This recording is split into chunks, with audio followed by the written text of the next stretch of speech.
Tuesday night, the intimate affair in the Odeon in Dublin. The next morning, a more brash, bombastic affair. So light the name of the song, your name and email to 51552.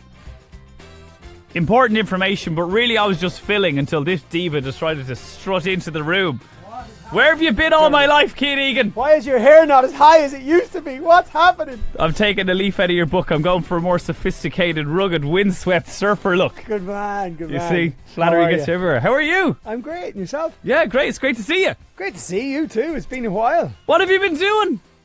Not a lot. What have you been doing? A lot more than me.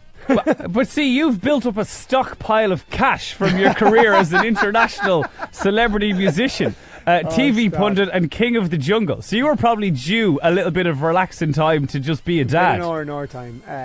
Yeah, pretty much. And that's pretty much what I have been doing. I've just been kind of chilling, to be honest. Down in Sligo, myself and Jodie and the two boys. And Jodie's up the duff again. Congratulations. Thanks very much. A choreographed... Oh, hi, Jodie. Congratulations. A choreographed incident or a surprise? I only have to look at her own. That's all I said. Nature's gift. Okay. Yeah, look, we definitely had conversations before Christmas about the idea of maybe going for it again in 2017. And came January, we went for it. And came January, we were there. Do you have a preference now for boy or girl? Not really. I think obviously the most important thing is a healthy, happy baby. Sure. That's all that really matters, and a healthy, happy wife, obviously, as well. And they're the two most important things right now. And after that, we have two little boys at the minute that are absolute mental little hooligans. So we're either going to add another mental little hooligan to it, or we're going to get a quiet little give them a girl. sister to calm them down a little bit. Knows? Yeah, okay. Yeah. And and are you happy to do that for the foreseeable future? Just kind of chill Yeah, for sure. Look, when you put it all in perspective, look, you know me very well, I know you very well, but we're not talking to each other as friends now. You're interviewing me, so I better put my interview head back on. Look, it's very simple for me. It's like I'm look back at my career and everything that I've done, and I go, wow, isn't it amazing that's what happened and that's what I managed to do. So I'm very much in a place in my life now where I'm kind of like, you know what?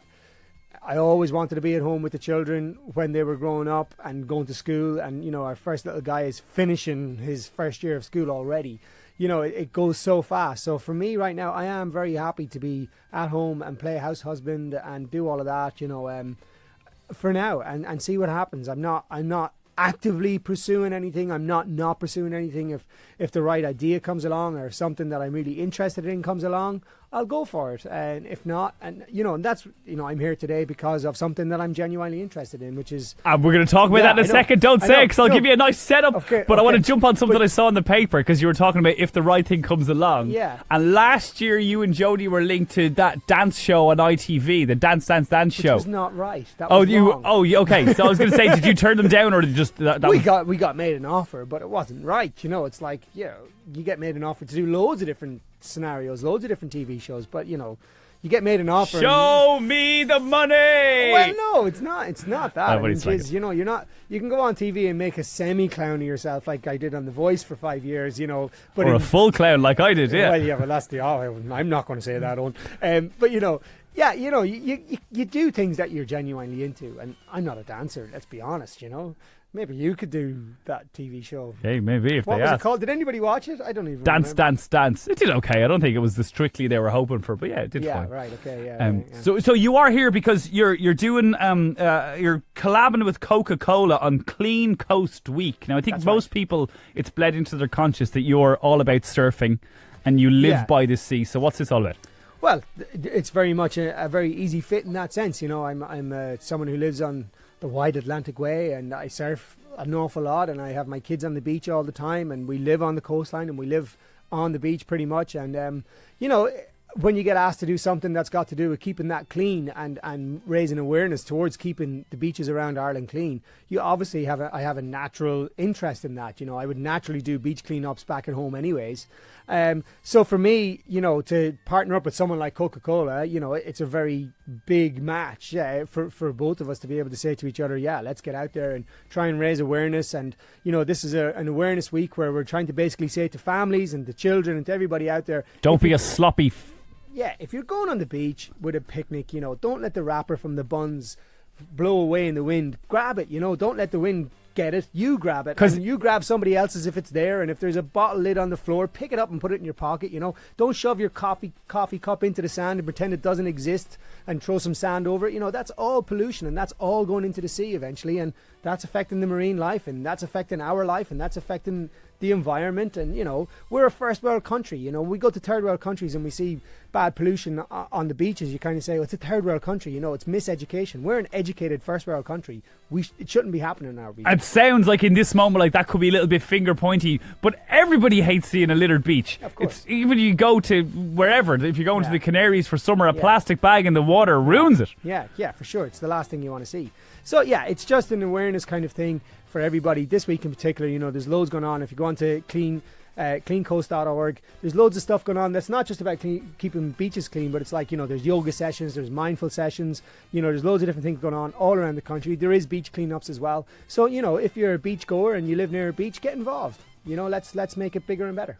You and Jodie could make a fortune doing a yoga on the beach school. Pregnancy yoga as well. Pregnancy yoga! They'll tell you, there's killings in that.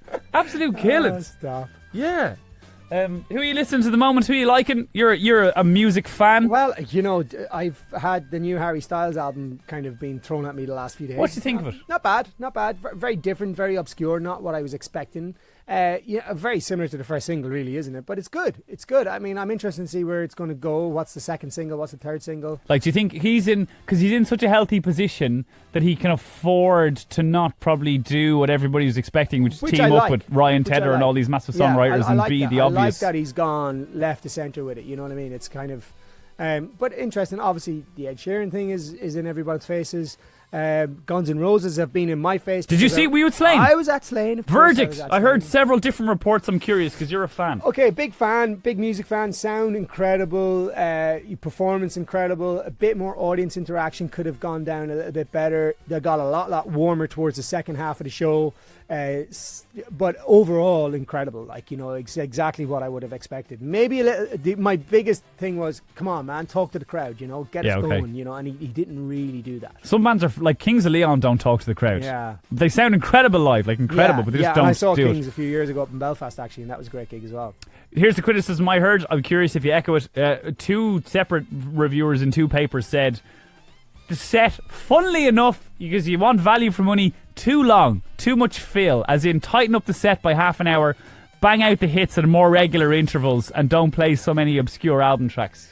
You see, as a Guns N' Roses fan, I do not agree because, every song. Estranged, for example, is a 10-piece or 10-minute piece of musical genius, and if they didn't play Estranged, I would have gone absolutely berserk. But they were saying as well that they only existed, some of those songs, so Axl could go off stage, costume change, and come back on. No, not at all. Axl is sat at a piano for Estranged.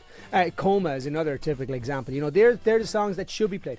I would drop things like Live and Let Die. What? You see? Get out of here, heretic! And Knocking on Heaven's Door. It's like, you don't need to play them two songs, lads. Mr. Brownstone is a must. It's an album track, but it's a must. It's like, they could have played all of Appetite for Destruction. Get your tousled hair and beautiful blue eyes out of here. If I listen to Guns N' Roses' greatest hits, I skip half of Guns N' Roses' greatest hits. But if I listen to my version of Guns N' Roses' greatest hits, which is different to everybody else, so they're feeding out so many different audiences there. You know what I mean? Yeah. Well, okay. Well, thank you for your verdict. I have to. When are Westlife getting back together? When's the reunion tour? You didn't even have to answer. You can tell me to piss off. I just had to say the word. Okay, yeah. There you go. Okay, great. Hey, what's the website? If people want to check out the cleancoast.org is the website if you want to get involved. And generally, the message that I'm here to splurt out to everybody today is pick up your rubbish off the beach, people, and try not to bring any rubbish to the beach in the first place. Kian, do you listen to this show occasionally on the radio? I do listen to you. You talk an awful lot of rubbish, but thank you. Pick it up. But I do listen. Have you heard I listen my to Nicky Byrne a bit more. Have you heard my quick fire round? Have you heard that? Go for it. Well, no, I haven't got time to do the whole one. But the last question I finish with. Have you heard that bit? A word association. Right. And I say word association. I'll say a word, and you say the first word or phrase that comes into your mind. Kian Egan, word association. 3, 2, 1. Stop. Stop is the word. Oh, forget it. I was looking for hammer time. Get out of here. You're beautiful, man. Hammer time. Oh my God.